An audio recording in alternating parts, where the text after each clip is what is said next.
I was a financial analyst who could not follow her own advice. I wrote articles about this for the firm's client newsletter, for the personal finance blog that had accumulated a modest following over 3 years of consistent publishing. I wrote about compound interest and the specific, irreversible cost of delaying retirement contributions and the way small monthly decisions accumulate into lives. I wrote these things with the confidence of someone who understood the mathematics of money deeply and personally, and I sent them out into the world. And I went home to my 300-square-foot studio, where the air conditioning worked reliably for 3 months of the year, and ate the dinner I had been eating 4 nights a week for the better part of a decade. Ramen, prepared in the kitchen that was also the living room that was also the bedroom, in the apartment I had chosen not because it was what I wanted, but because it was what I could afford after the transfer. $3,000. Every month, for 8 years. I want to be precise about this because precision was the one thing I could hold onto in the period that came after I understood what I had actually been doing. Not giving, not supporting, not being a good daughter, which was the story I had been telling myself with the specific dedication of someone who needs a story badly enough to stop examining it. Funding. I had been funding a life I did not know existed, with money I did not know I was spending, on credit I did not know had been opened in my name. But that came later. The photograph came first. It was a Friday evening in October, and I was finishing a client portfolio analysis. The kind of work that required the complete attention that I had always been good at giving to other people's financial futures. My phone buzzed on the desk beside me. My sister Sienna in the family group chat. A photograph. I almost did not look at it immediately. I was mid-calculation, and the group chat was mostly the ambient noise of a family that communicated in the way of people who are performing closeness rather than practicing it. The forwarded jokes, the photographs of meals, the birthday acknowledgments that arrived on the right day with the reliability of automation. I finished the calculation and then opened the message. Mom's 60th at Oriole, best meal of my life. The photograph showed my parents and my sister at a restaurant table set with the particular deliberateness of a very expensive place. The crystal, the white linen, what appeared to be a 30-year scotch in my father's hand. I recognized Oriole. I had walked past it on Burnside many times. It was the kind of restaurant I looked at through the window the way you look at a foreign country, with interest and the understanding that it was not for you.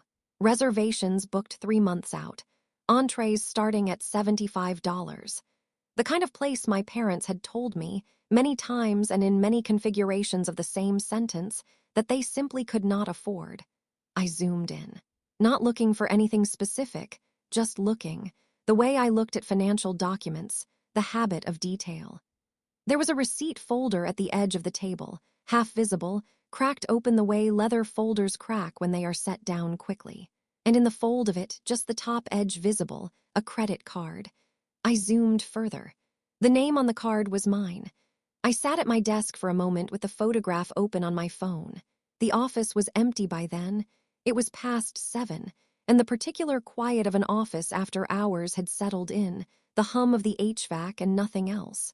I opened my credit monitoring application, the one I recommended to every client. The one I checked with the anxious regularity of someone who understood, professionally, that credit was the infrastructure of a financial life. There was a new alert. Oriole Restaurant, Portland, OR. $1,847.32. Account, Discover card ending in 4472. Cardholder, Mila J. Parker. I had never opened a Discover card. I pulled my full credit report with the specific, deliberate calm of someone performing a task they understand how to perform, while some other part of them is doing something else entirely. The report loaded. I read it the way I read financial documents, sequentially, without skipping, allowing each line to mean what it meant before moving to the next. 4 credit cards, a personal loan. Accounts opened between 4 and 7 years ago, all bearing my name and social security number and date of birth, all carrying balances that together totaled $437,554. Utilization rates above 90% on every card. A credit score of 581, which explained the apartment application that had been rejected the previous year. The one I had attributed to a reporting error and disputed and eventually given up on. The auto loan application that had come back denied, which I had not made. The Lexus in my parents' driveway was a 2023 model. My colleague James had admired it in the parking lot once when my father had stopped by the office. My father, who had told me he had lost his job 8 years ago.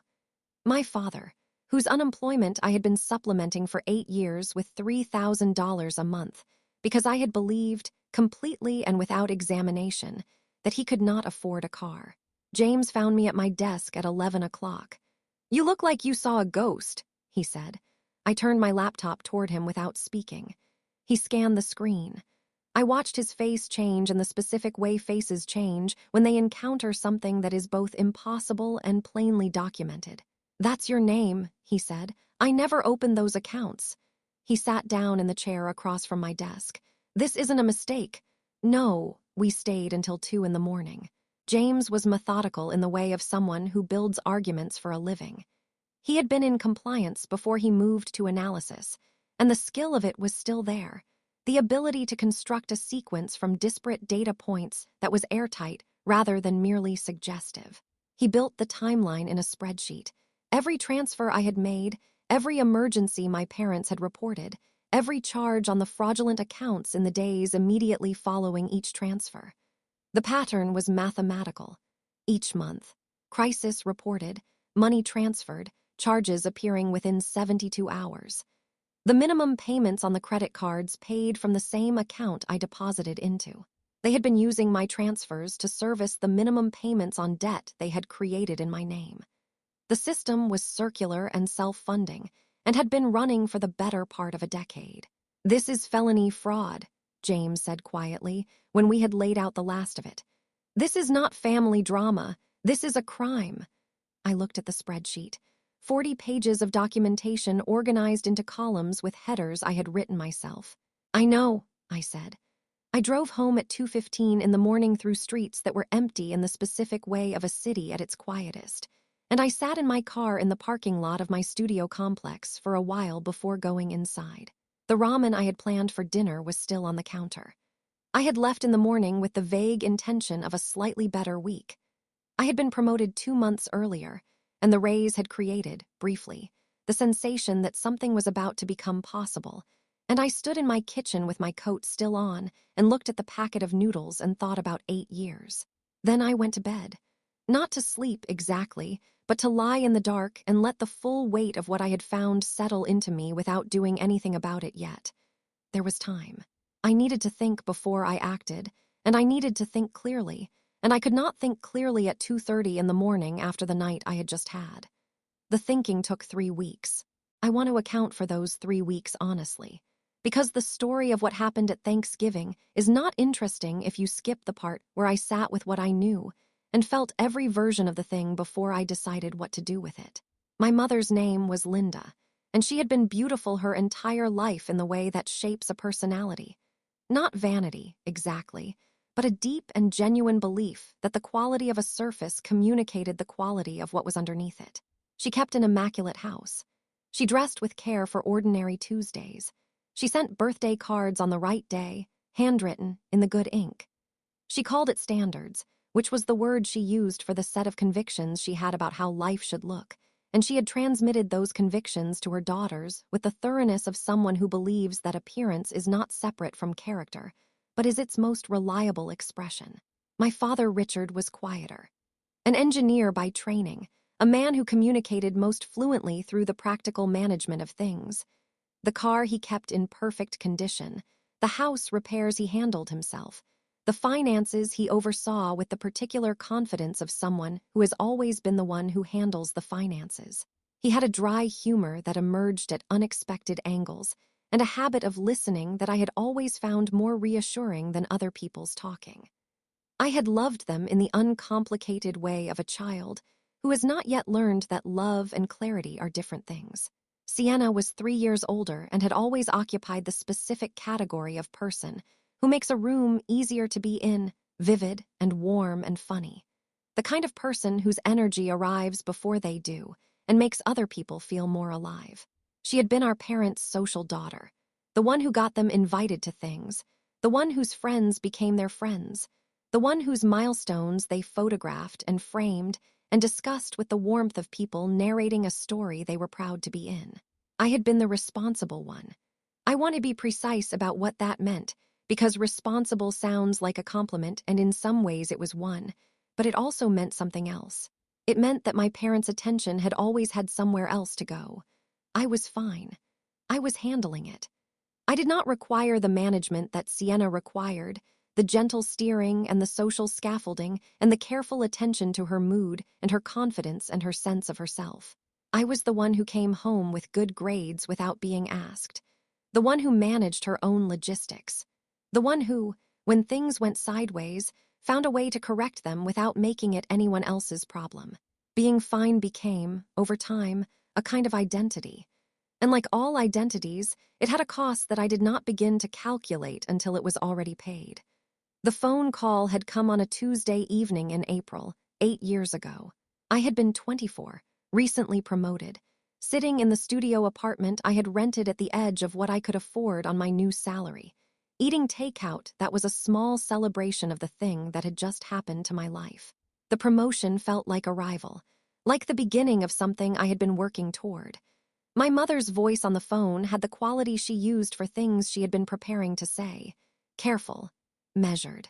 The breath that came at the beginning of a sentence she had rehearsed. Your father's company is downsizing, honey. They're letting him go. A pause. We're 3 months behind on the mortgage. We might lose the house. I was already pulling up my banking application. This is what the responsible one did, she assessed, and she solved, and she did not make it about herself, because that was not what the responsible one did. How much do you need?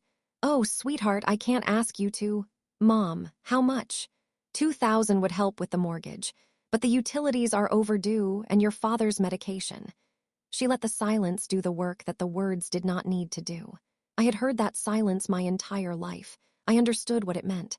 I can do 3,000, I said, this month and next, until Dad finds something new. Mila, you're such a blessing. I transferred the money that night and felt something that I would spend the next 3 weeks after the photograph trying to account for honestly. Not virtue, not sacrifice. Something simpler and less flattering. Relief. The relief of being needed in the way I understood how to be needed. The relief of having a use that was legible and immediate, and that did not require me to navigate the more complicated terrain of being known. I was good at being helpful. I had been good at it since I was 7 years old. Being helpful was the version of love I had learned to speak fluently, because it was the version that had always been received. Month 2, emergency roof repair. Month 3, the water heater. Month 4, my father's car transmission. He needed it for job interviews, my mother said, and I had heard the specific urgency in her voice that I recognized as real, and that I did not question because questioning would have meant examining what I was doing, and I was not ready to examine it. Month 5, medical tests. Month 6, a specialist. 12 months became 24, became 48, became 96. I kept living the way I was living because the math only worked that way. The studio, the ramen, the accumulated vacation days that expired before I used them.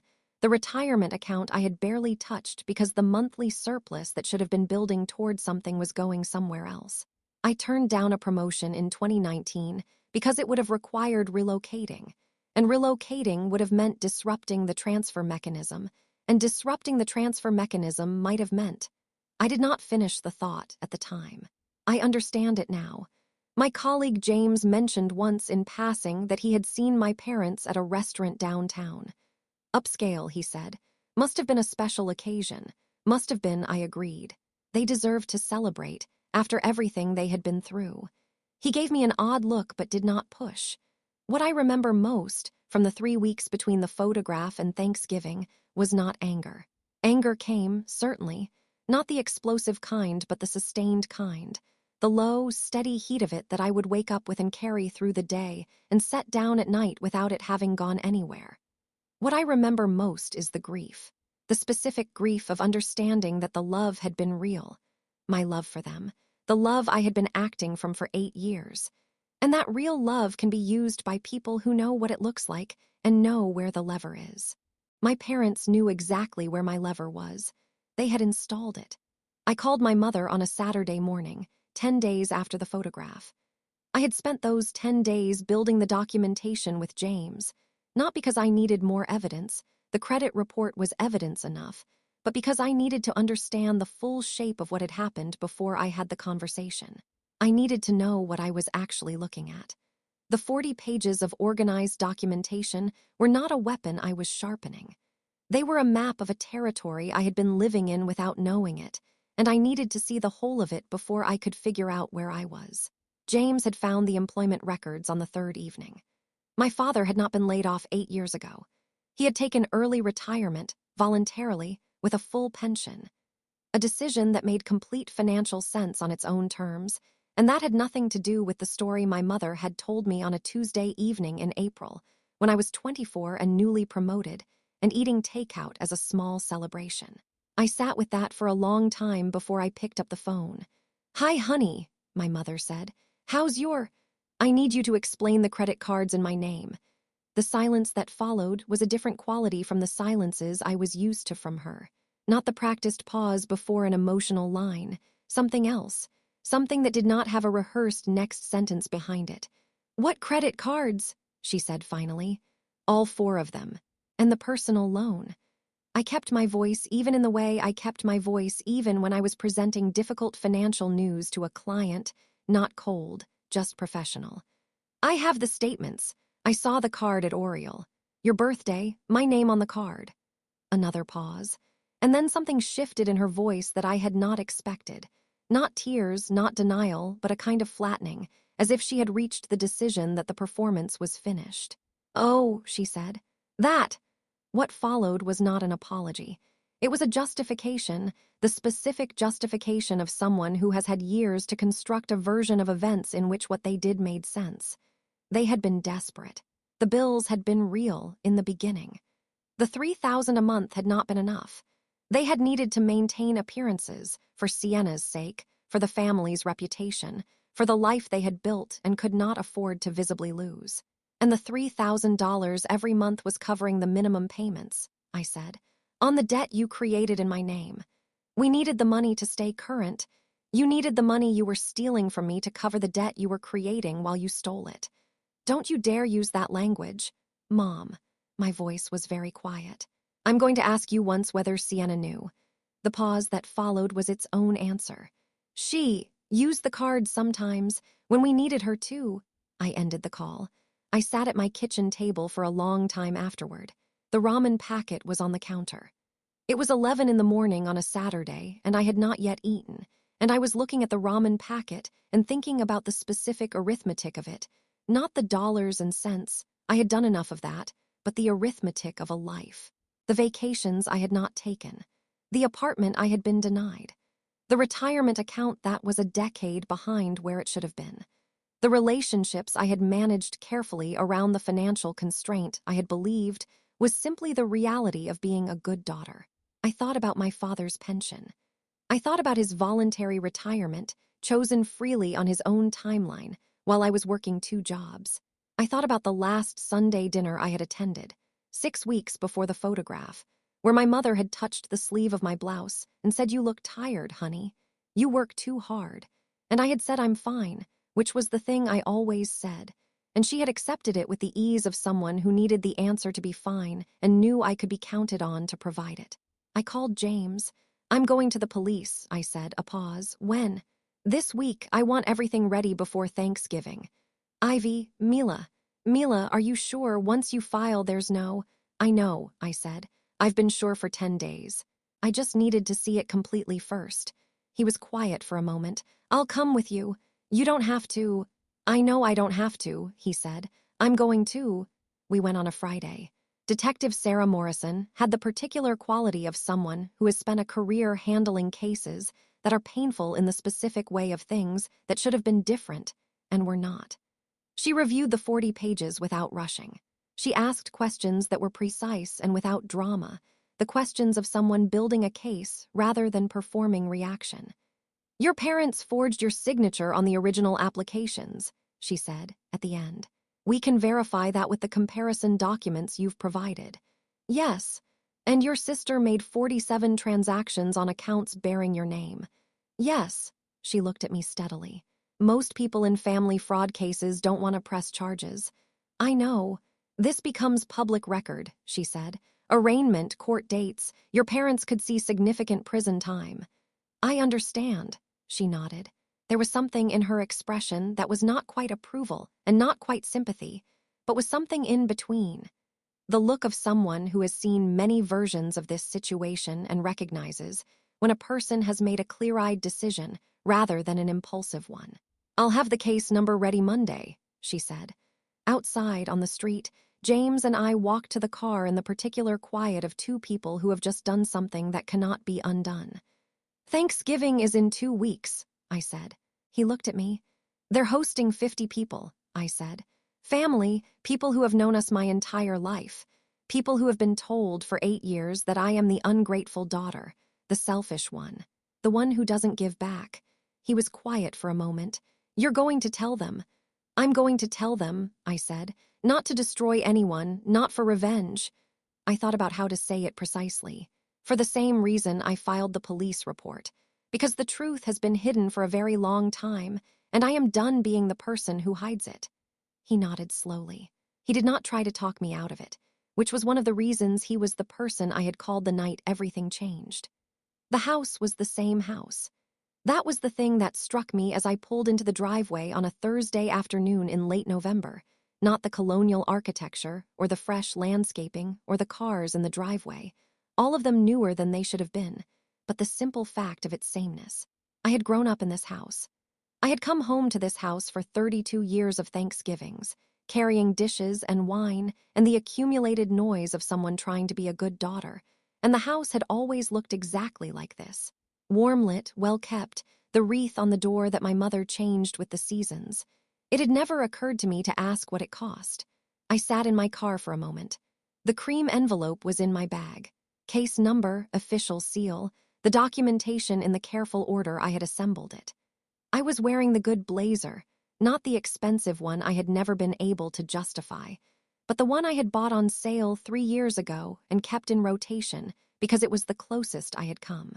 I looked at the house through my windshield, and I thought about my mother's voice on that first Tuesday evening 8 years ago, the practiced break in it, the silence she had let do the work. I thought about the relief I had felt when I transferred the money, the way it had felt like love, the way I had needed it to be love. I got out of the car. Inside was the particular organized chaos of a large family gathering 50 people in a house that held 50 people comfortably if everyone was pleasant and considerably less comfortably if they were not. Cousins and aunts and uncles and family friends who had been coming to this house since before I was born. The smell of the meal, which my mother made with the specific competence of someone who had been doing it for 30 years, and for whom it was both genuine pleasure and performance. My mother moved through the room with the ease of a host in full command of her occasion, touching shoulders, replenishing glasses, directing the flow of conversation with the invisible authority of someone who has always understood that managing the room is its own form of power. "Mila's here," her voice carried across the room when she saw me. The specific warmth of it, public warmth, the warmth of a mother displaying her daughter, landed in the way it always had, with the faint dissonance of something that was both real and performed simultaneously. I hugged people. I made small talk. I accepted a glass of wine and held it without drinking much and moved through the room in the way I had moved through family gatherings my entire life. Competently, pleasantly, without requiring anything from anyone. Sienna appeared at my elbow during the appetizers, close enough that her voice was below the room noise. "Don't start anything," she said. The warmth she had in public was entirely absent. In its place was something flat and alert, the look of someone who has been waiting for a specific threat and has decided to try to neutralize it in advance. I looked at her, my sister, 3 years older, the charming the one whose engagement ring caught the light from across the room, and whose upcoming 4 seasons wedding my parents had told me they were helping to fund with a savings account they had been building for years. I thought about the 47 transactions bearing my name and her signature. "I'm not starting anything," I said pleasantly. "I'm just here for Thanksgiving." She held my gaze for a moment, then moved away. Dinner was served at the long table that my mother only brought out for gatherings of this size. I found my place, always the same place, the reliable daughter at the reliable end of the table, and I sat down, and I watched my family eat my mother's cooking and drink wine that I could now identify as being paid for by my credit. My father's Rolex caught the light when he lifted his glass. My mother's earrings, new since the last time I had seen her, diamonds, small but real, caught it too. My father made the toast he always made at Thanksgiving, the one about gratitude and family, the one that had always landed warmly because he meant it, because the gratitude in it was genuine even if the means of its expression was not. I let the dinner move at its own pace. I ate. I answered questions when addressed. I watched the room the way I had always been good at watching things, patiently, with the full attention of someone who understands that the important information is often in what is not being said. It was my mother who created the opening, as I had expected she would, because she had been creating these openings at family gatherings my entire life. The moment where the room was full, and the champagne was warm, and the evening had reached its most generous atmosphere, and she would stand and say something that positioned her exactly where she wanted to be positioned in the story everyone present was going to carry away. She tapped her glass with a spoon. The crystal rang. The room quieted. "Before we finish," she said, "I want to say something." The practiced warmth was at its highest register. This was my mother at full capacity, the version of herself she had been building toward all evening. "I'm so grateful we could all be together. We've been through difficult times as a family, but we support each other." She looked at me. Directly, deliberately, the look of someone who has identified her subject and is addressing it. Some of us understand what sacrifice means. Some of us have always put family first. The room was warm and nodding, and I watched the people I had grown up around receive this, and I understood what she was doing with the same clarity I had always understood her moves in rooms. She was cementing the story, in front of witnesses, while she still controlled the room's temperature. "Mila, honey," she said, softening into the register she used for requests she expected to receive, "we should talk about Sienna's wedding costs. We're stretched a bit thin and we thought—" I stood up. The room did not freeze immediately. It was a gradual thing. The conversations at the far end of the table continuing for a moment before they, too, registered the change in the room's attention. I did not perform the moment. I want to be honest about this because there was a version of it. The version I had imagined during the 3 weeks of preparation. That was theatrical, that had speeches and confrontations, and the kind of drama that requires an audience to give it shape. What actually happened was quieter. I stood up and the room looked at me and I spoke in the voice I used for financial presentations. Clear, measured, calibrated to be heard without being raised. "I'd like to say something about the family finances," I said. My mother's expression shifted. The warmth remained on the surface, but something underneath it moved. The first small recalibration of a person who has realized the room is not going to go where she had arranged for it to go. "I've been sending my parents $3,000 a month for 8 years, I said. $288,000 total, because they told me they were struggling, that they might lose this house. I looked around the table. 50 faces in various arrangements of confusion and discomfort. My Aunt Carol, who had known me since birth. My Uncle Mike, who had given me my first book about money when I was 12. My cousins and the family friends, and the people who had been receiving my mother's version of my family's story at gatherings like this one for 8 years. A few weeks ago, I pulled my credit report. I found 4 credit cards and a personal loan opened in my name without my knowledge. Total balance, $437,000. The charges tell a story: restaurants, first-class flights, hotel stays, department stores, everything a family that is not struggling uses money for. The table was very quiet. "I also found that my father did not lose his job 8 years ago," I said. "He took voluntary early retirement with a full pension, on his own timeline. While I was working 2 jobs and living in a 300-square-foot apartment eating ramen 4 nights a week, because it was all I could afford after the transfer. My mother stood. "Mila, this is not the time." "Mom." I did not raise my voice. "You just told this room that some of us understand sacrifice. I want them to understand what the sacrifice was." I took the envelope from my bag and set it on the table. Not dramatically, simply placed it there, the cream envelope with the official seal, in the center of the table where everyone could see it. "I filed a police report 3 weeks ago," I said. "Identity theft, wire fraud, credit card fraud, forgery. The case is active. The detective tells me arraignment is likely within 30 days. I looked at my parents, then at Sienna. "Charges have been filed against all 3 of you." My mother's sob came then, the genuine kind, not the practiced kind. I had known her long enough to hear the difference. "You called the police on your own parents," she said. "You committed 8 years of felonies against your own daughter," I said. "I reported the crime. Those are the accurate descriptions of what happened." My father had not spoken.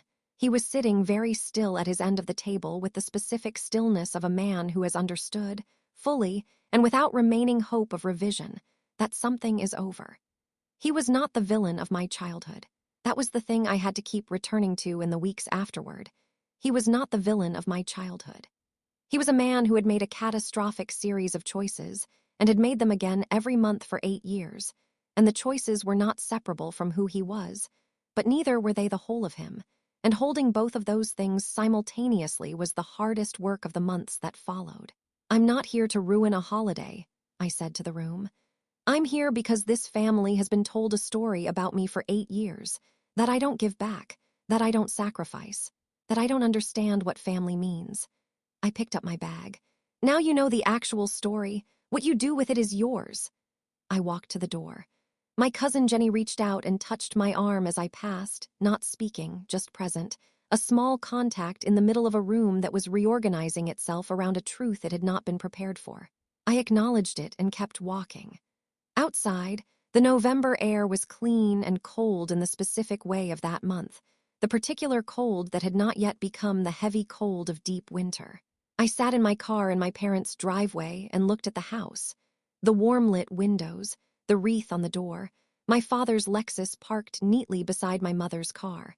And I felt several things simultaneously that I would spend months untangling from each other. Grief, clarity, something that was not quite relief and not quite not relief. The particular exhaustion of someone who has been carrying something very heavy and has finally set it down and discovered that they are more tired than they had known. I started the car. I drove home. The legal process moved with the specific, impersonal efficiency of institutions that deal regularly in human catastrophe. Diane Ryland, who James had recommended with the specific confidence of someone who knew exactly what he was recommending, reviewed the documentation in our first meeting with the focused attention of someone who found the case interesting rather than merely serviceable. "The evidence is exceptional," she said. "You documented this with the thoroughness of someone who understands financial records. I'm a financial analyst. It shows." She turned a page. "The forged signatures are verifiable against your authentic ones. The pattern of charges relative to your transfers creates a timeline that will be difficult to contest." She looked up. "Are you prepared for this to be a long process?" "I've been patient for 8 years," I said. "I can be patient for this." She nodded, the nod of someone who has heard versions of this sentence before and is assessing whether this version is the real kind. "Grand jury indictment within 60 days, likely. Arraignment to follow. The restitution claim is strong. I believe we can recover the full amount." "That's not the primary thing," I said. She looked at me. "The primary thing is that it's documented, officially, in a record that exists independent of anyone's version of the story." I thought about how to say it precisely. "I don't need the money back as much as I need the truth to be somewhere other than just my knowledge of it." She was quiet for a moment. "Then we proceed," she said. "My father called on a Sunday morning in December, 3 weeks after Thanksgiving. I had been expecting the call in the way you expect, whether not knowing the specific day, understanding the direction. I answered because I had decided I would answer once. Not to be persuaded and not to perform forgiveness, but because he was my father and I had loved him for 32 years, and some part of me needed to hear what he sounded like when the performance was completely gone. "Mila," he said, Dad! The silence that followed was not his usual silence, the comfortable, thoughtful pause of a man who chose his words because he understood their weight. This was the silence of someone who has lost the words and is trying to find them in unfamiliar territory. I didn't, he started, stopped. There's nothing I can say that changes what happened. No, I said. I want to say it anyway. Not because it helps, because it's true and you deserve to hear it said. His voice had the quality of something that has had everything performative stripped from it, leaving just the plain material of the thing. I knew what your mother was doing before I should have stopped it. By the time I fully understood the shape of it, we had been living inside it for years, and I told myself that stopping it would mean. He paused. That's not a reason. That's an explanation. They're different things. I know the difference, I said. Yes, he said. I know you do. A long pause. The pension, I should have told you about the pension. The first month. Before any of the rest of it happened. I held the phone and looked out my kitchen window at the December street. My studio had a window that faced the parking lot, which was not much of a view, but in certain lights it was its own kind of honest. Why didn't you? He was quiet for a moment. Because your mother had already started the story, he said, and because I was afraid of what it would cost to stop it, which is cowardice. I want to name it correctly. I sat with that. My father naming his own cowardice without being asked to and without softening it. I know you're pressing charges, he said. I'm not calling to ask you not to. I wouldn't ask that. Good, I said. I'm calling because I needed you to know that I know. What was done and what it cost. Not as a strategy. Just because you're my daughter and you're owed the truth even if the truth comes too late to do anything useful. I did not say it was all right. It was not all right. But I sat on the phone with my father for another 10 minutes in the plain, quiet way of two people who have known each other a long time and are trying to figure out what knowing each other means now. And when we hung up, I stayed at my kitchen table for a while with the December light coming through the window and thought about what he had said. Cowardice, named precisely, not explained away.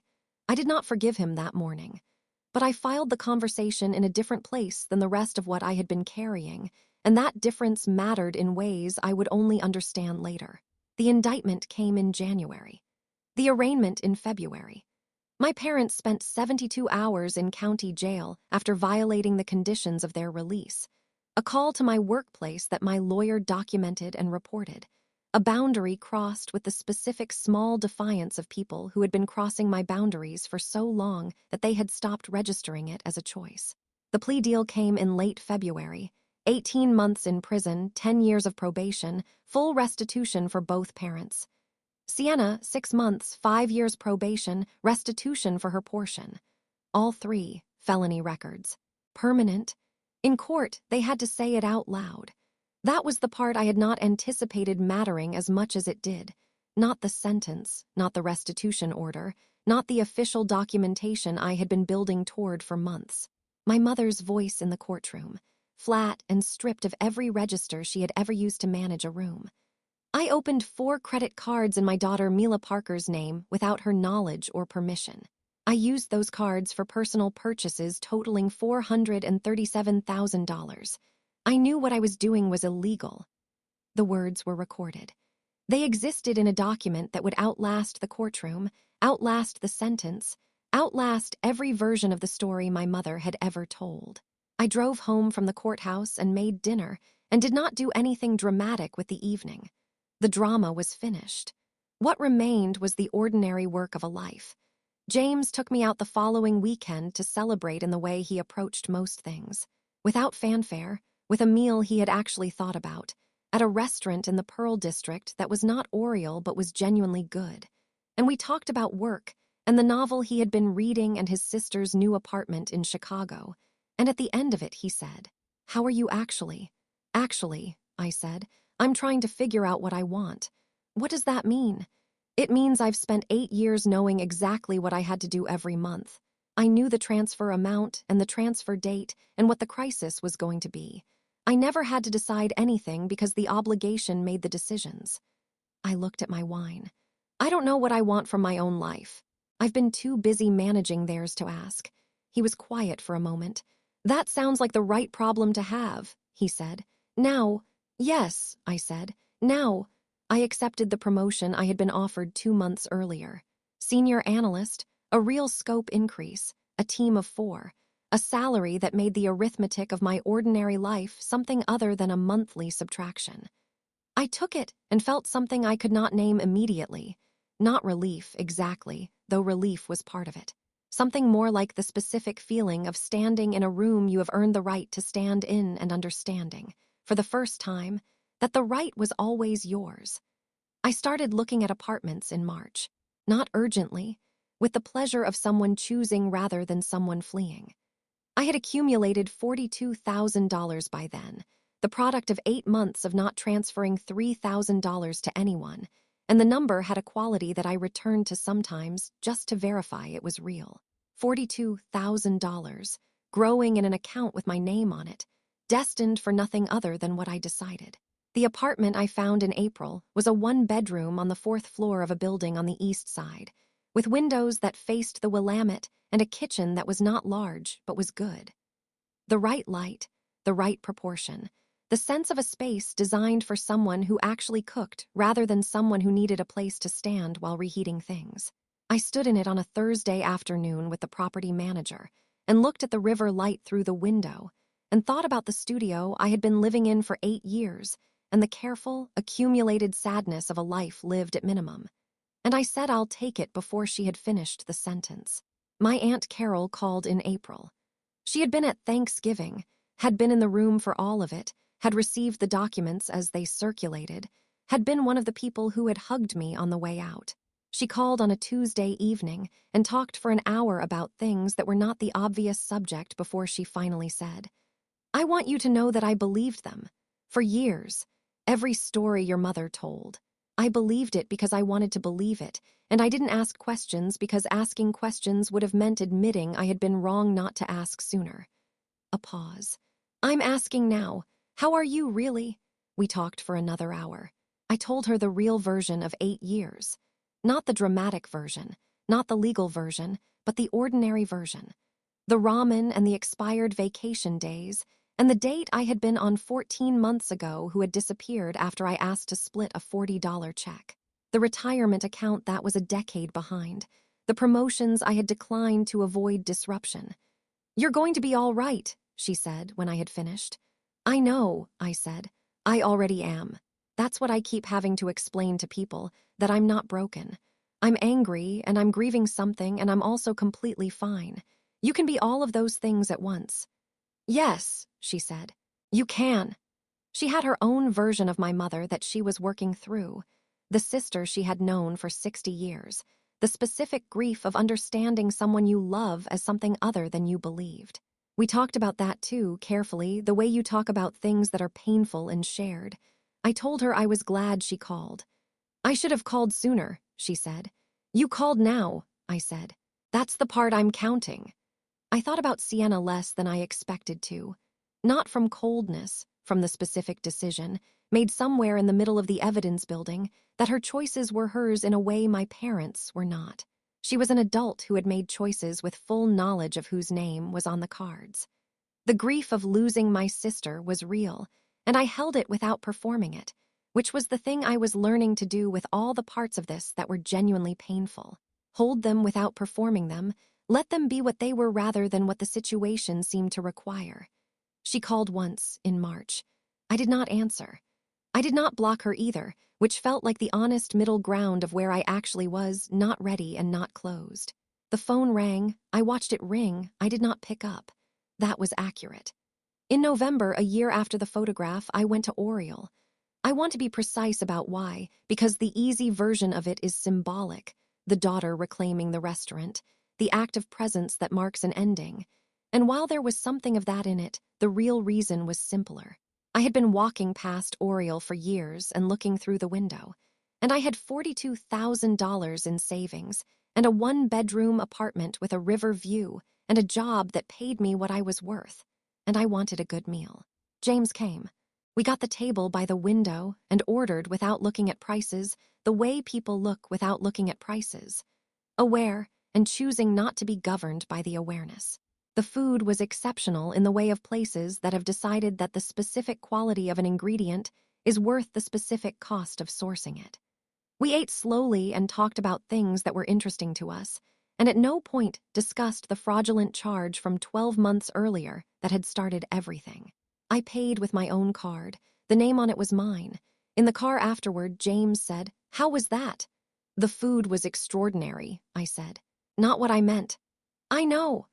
I looked at the street through the windshield, the November city, the particular quality of that month's light, which was different from October's and different from December's, and which I had been paying attention to for the first time this year, the way you pay attention to things when you have enough room to notice them. "It was just dinner," I said. "It was just a very good dinner at a restaurant I had been walking past for years. That's enough." He nodded. "Yeah," he said, "that's enough." The restitution payments began arriving in December, administered through the court. Diane had been precise about what to expect: the amounts, the schedule, the specific legal mechanism. And the first payment arrived on a Tuesday morning and sat in my account with the particular weight of money that has traveled a long way to get to where it belongs. I did not spend it immediately. I looked at it for a few days, and then I transferred a portion to my retirement account and put the rest into savings and went to work. At work, I had a team of 4 analysts and a plant in the corner of my office and a window that faced east, and caught the morning light in a way that made the first hour of every workday feel like it had been designed to be good. My team was competent and genuinely interesting, which I had not expected to value as much as I did. The pleasure of working alongside people who were as precise about their craft as I was about mine, who argued about methodology with the enthusiasm of people who found the arguments worth having. I had started cooking on weekends. Not the quick functional meals of someone managing a constraint, but the longer projects. The dishes that required a Saturday afternoon. The things I had been meaning to make for years and had never had the time or the surplus or the headspace to actually attempt. I made mistakes and tried again, and the trying again part did not feel like failure, which was new. James came for dinner on the last Sunday of November, bringing wine he had thought about rather than simply bought. And we ate at the table I had set properly for the first time since I moved in and talked for 3 hours about things that were entirely unrelated to the year that had just happened, which was exactly what the year had been building toward. My father wrote a letter in December. Not an email, an actual letter in an envelope in his handwriting, which I recognized immediately because it was the handwriting of birthday cards and the occasional note left on the kitchen table of the house I grew up in. I held it for a while before opening it, not afraid of it, just taking the full measure of the moment, the way I had been learning to take the full measure of things rather than moving through them too quickly. He wrote about the pension. He wrote about the Tuesday evening 8 years ago, his version of it, what he had understood at the time, and what he had chosen to do with what he understood, the specific sequence of small decisions that had accumulated into the shape of what had happened. He wrote about what cowardice had cost, not himself, but me. He wrote that he did not expect a response and did not need one and was not writing to receive anything. He was writing because it was true and she deserved to have it written. He was serving his sentence at a minimum security facility 3 hours from Portland. I did not know yet whether I would visit. That was a question I was holding rather than answering, which was the right place for it. I put the letter in the drawer of my desk and went to make tea and stood at the east window while the kettle heated and looked at the street below. November, almost December now. The particular quality of the light doing what it always did at this hour, low and deliberate, making ordinary things look worth attention. I had been a financial analyst who could not follow her own advice. This was still technically true. My retirement account was still a decade behind where it should have been, and my credit score was recovering rather than recovered, and the specific arithmetic of 8 years was not going to be undone by 12 months of restitution payments. The math of it would take years to fully correct. But I had known, even when I was writing those articles about compound interest and the cost of delay, that the mathematics of a life was not only about money. It was about what you allowed yourself to want, what you allowed yourself to have, whether you understood your own worth as something that existed independent of your usefulness to other people, independent of the monthly transfer, the next crisis, the practiced break in your mother's voice. I was 32 years old. I had an east-facing window and a one-bedroom apartment and a team of 4 people I respected and $42,000 in savings, and a retirement account that was beginning, slowly, to look like something. I had James, who had sat with me until 2 in the morning when the world rearranged itself and had not made it into a story he was part of. I had Aunt Carol, who called on Tuesdays. I had the long cooking projects on weekends, and the novel I was reading slowly because I could, and the restaurant I had been walking past for years and had finally walked into. The kettle boiled. I poured the water and held the mug in both hands and stood at the window a little longer in no particular hurry, watching the street below go about its ordinary November business. The delivery truck, the woman with the dog, the man from the coffee place on the corner carrying something to someone who had been waiting for it. All of it continuing, ordinary and specific and entirely mine.